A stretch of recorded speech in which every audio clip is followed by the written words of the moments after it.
जय श्री गणेश दोस्तों, स्वागत है आपका अपने YouTube चैनल संस्कृत धारा में और मैं हूं आपका अपना MD शास्त्री। आज हम यहां पर बात करने वाले हैं सितंबर के महीने में 1 तारीख से लेकर के 30 तारीख के मध्य में जो वृषभ राशि का जो आंकलन हमें करना है चंद्र कुंडली के माध्यम से, वही करने के लिए हम यहाँ पर आज आपके सामने प्रस्तुत हुए हैं।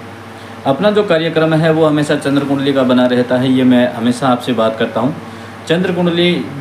ज़रूरी नहीं कि ये सभी पर लागू हो, लेकिन बहुत सारे लोगों पर लागू होती है, ये हम कह सकते हैं। क्योंकि एक ही राशि के बहुत सारे लोग होते हैं, जिसको भी अपनी लग्न का पता हो कि हमारा चंद्र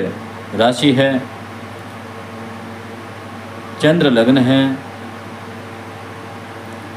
या ये कह सकते हैं कि हमारा जो नाम है वो वृषभ राशि के ऊपर है। ऐसे जो लोग हैं वो इस प्रोग्राम को पूरी तरह से ध्यानपूर्वक देख सकते हैं, जो उनको पता चलेगा कि इस महीने में उनके लिए बहुत ज़्यादा खास होने वाला है। वृषभ राशि के सभी जातकों को मैं कहना चाहूँगा कि इस बार ये जो महीना रहने वाला है वृषभ राशि वालों के लिए बहुत ही गजब का रहने वाला है। आपको एक एक बात यहाँ पर मैं बताऊँगा, साथ में आपको चार्ट भी दिखाई दे रहा होगा, और उन चार्ट के माध्यम से आप देख सकते हैं कि जहाँ पर 2 नंबर लिखा हुआ है यानी वहाँ पर गुरु विराजमान है, और जहाँ पर लगन में गुरु विराजमान होता है ना, वहाँ पर हर चीज़ हमेशा पॉजिटिव मिलती है। कुछ नेगेटिव चीज़ें आती हैं, उन चीज़ों के बारे में हम बात करेंगे, परंतु आपके इस महीने में पूरा का पूरा ज़्यादातर पॉजिटिव रहने वाला है। उन सभी चीज़ों के बारे में हम यहाँ पर बात करेंगे। सबसे पहले बात कर लेते हैं अपने वृषभ राशि के जितने भी जातक हैं उनके स्वास्थ्य के बारे में बात कर लेते हैं। स्वास्थ्य की अगर हम बात करें तो जैसे आपके दूसरे जो 3 नंबर लिखा हुआ है उसके ऊपर देखिए आपको मंगल ग्रह जो बैठे हुए हैं, मंगल ग्रह की जो दृष्टि है वो सीधी की सीधी सप्तम भाव के ऊपर पड़ रही है, और तथा गुरु है वो आपके लग्न में बैठे हुए हैं, जो केवल आपको थोड़ा सा खान पीन में ध्यान रखना होगा, क्योंकि पेट से संबंधित कोई समस्या हो सकती है, पेट से संबंधित कोई समस्या हो सकती है, एलर्जी वगैरह हो सकती है, या फिर ये कह सकते हैं गैस्ट्रिक हो गई, या फिर जो फूड पॉइजन इत्यादि होती है वो हो सकती है। इसके लिए थोड़ा सा ध्यान रखें आप अपने स्वास्थ्य का, क्योंकि स्वास्थ्य का ध्यान नहीं रखने का मुख्य कारण क्या है, वृषभ राशि के जातक जो है ना वो पहले दूसरों के बारे में ज़्यादा सोचते हैं, और दूसरों का केयर करते करते वो अपने ही स्वास्थ्य के बारे में भूल जाते हैं, जिसके कारण से उनके स्वास्थ्य में दिक्कत आ जाती है। तो आप हमेशा अपने स्वास्थ्य का भी ध्यान रखिएगा। अब हम जैसे बात कर लेते हैं आगे के बारे में।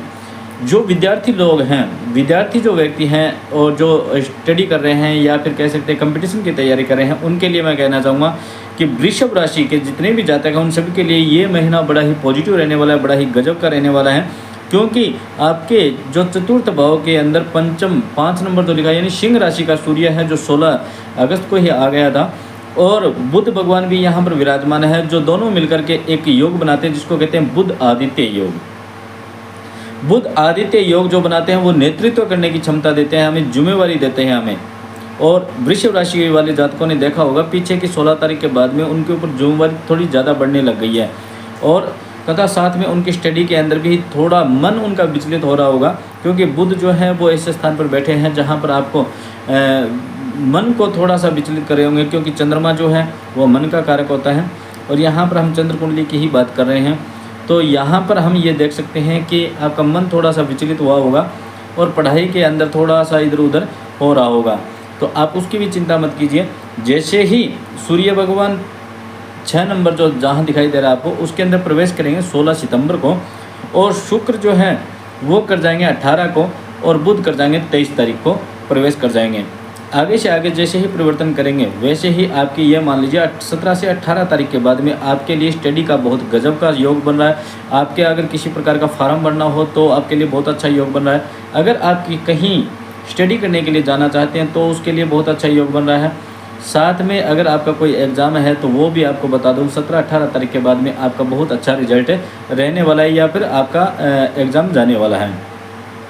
फिर थोड़ी सी आगे आकर के हम बात कर लेते हैं। जैसे 6 नंबर लिखा हुआ है वहाँ पर शुक्र और केतु साथ में बैठे हुए हैं। शुक्र जो है वो ये जो स्थान होता है 6 नंबर जहाँ लिखा हुआ है, ये जो स्थान होता है ये होता है प्रेम का, विद्या का, संतान का, धन का, इन सभी चीज़ों का होता है ये। तो यहाँ पर क्या है कि शुक्र जो बैठे हैं, शुक्र भी धन के प्रतीक होते हैं, प्रेम के प्रतीक होते हैं, लग्जरी के प्रतीक होते हैं, स्वास्थ्य के भी प्रतीक होते हैं। और आपका जो सप्तम भाव है वो शुक्र का ही घर है, परंतु यहाँ पर शुक्र जो बैठे हैं वो पंचमेश होकर के बैठे हुए हैं, और साथ में वो बैठे हैं केतु के साथ में। केतु जहाँ पर बैठा होता है ना वो क्या करता है कि जो भी ग्रह बैठा होता है ना, उसको अपनी तरह करने की कोशिश करता है, काम वासना ज़्यादा बढ़ाने की कोशिश करेगा, साथ में आपको आपके रास्ते से डाइवर्ट करने की कोशिश करेगा। आपका मन विचलित रहेगा, दिमाग भी सेंटर में नहीं रहेगा, थोड़ी कल्पनाएँ ज़्यादा आएगी, और साथ में कह सकते हैं कि काम वासना जो है वो ज़्यादा बढ़ने की कोशिश होगी। साथ में आप विद्या, ये विद्या का भी घर है, तो विद्या से थोड़े से आप इधर उधर हो सकते हो। लेकिन जैसे ही शुक्र 18 तारीख को अपने खुद के घर में आ जाएंगे, जहाँ पर 7 नंबर लिखा हुआ है, षष्ठम भाव में आ जाएंगे, तो वैसे ही आपकी विद्या के अंदर भी ग्रोथ होने लग जाएगी, आपके प्रेम में भी ग्रोथ होने लग जाएगी, और आपके दाम्पत्य जीवन में भी अच्छा प्रभाव पड़ने लग जाएगा। अब यहाँ पर बात कर लेते हैं कि शुक्र जो है वो अभी भी अच्छा है, ये नहीं कह सकते बुरा है, लेकिन उनको थोड़ा सा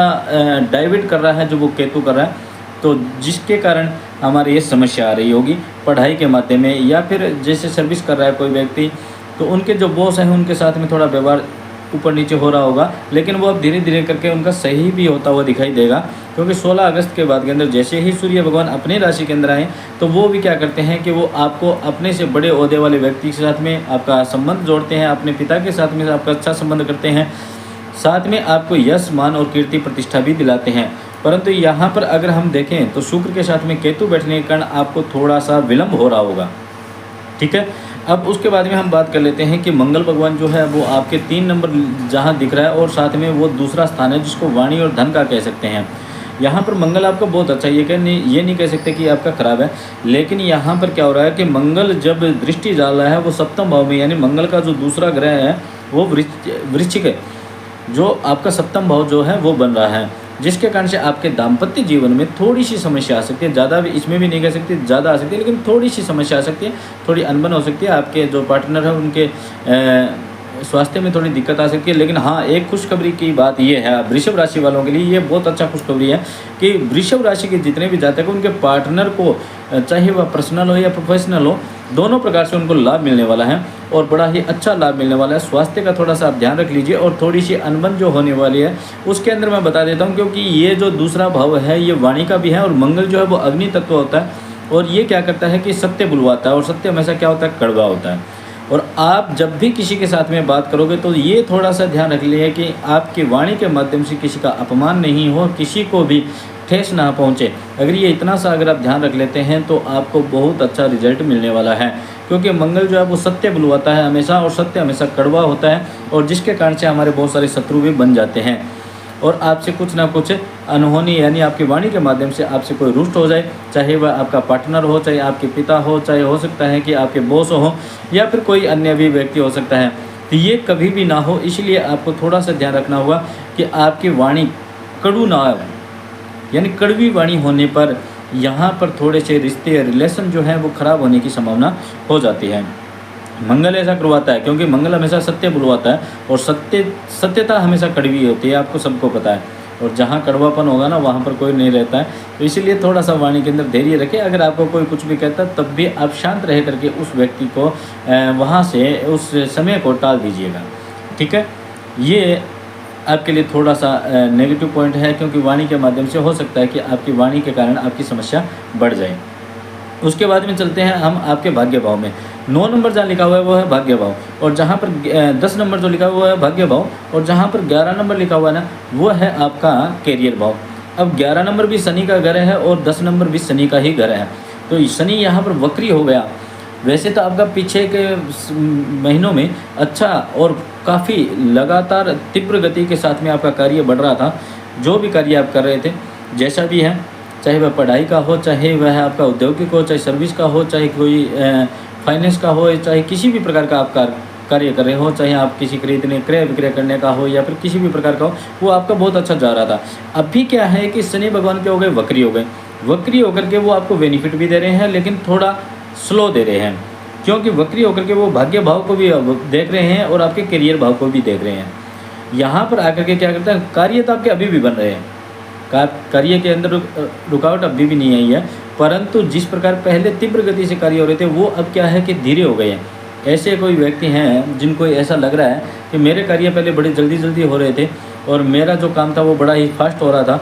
और अब क्या है कि कार्य तो मेरे हो रहे हैं, परंतु लटक लटक के कार्य हो रहे हैं और थोड़े धीरे धीरे कार्य हो रहे हैं। जहाँ पर मेरे को 3 दिन लगने थे वहाँ पर मेरे को 7 दिन लग रहे हैं। ये ऐसी स्थिति है जहाँ पर पैदा हो रही है ना, वो मेरे को कमेंट करके ज़रूर बताना कि हमारे साथ में ऐसी स्थिति पैदा हो रही है अभी। क्योंकि शनि जो है वो आपके वक्री हो गए, वो आपके लिए नुकसानदायक नहीं है, परंतु आपके जो भी कार्य हैं वो थोड़े स्लो हो जाएंगे, धीरे हो जाएंगे। जो भी उनके संबंधित कार्य होंगे, करियर से संबंधित कार्य होंगे, जैसे सर्विस का होगा या फिर आपका औद्योगिक का होगा या फिर आप किसी क्रय विक्रय का कार्य कर रहे होंगे या फिर आप मान सकते हैं कि किसी भूमि से संबंधित क्रय विक्रय कर रहे हो या घर बनाने का कर रहे हो या किसी बैंक से लोन लेने का कार्य कर रहे हो। ये सारे कार्य आपके सफल होंगे, निश्चित रूप से होंगे इस महीने में, क्योंकि आपको बहुत अच्छा रिजल्ट मिलने वाला है। परंतु ये थोड़े से स्लो हो सकते हैं।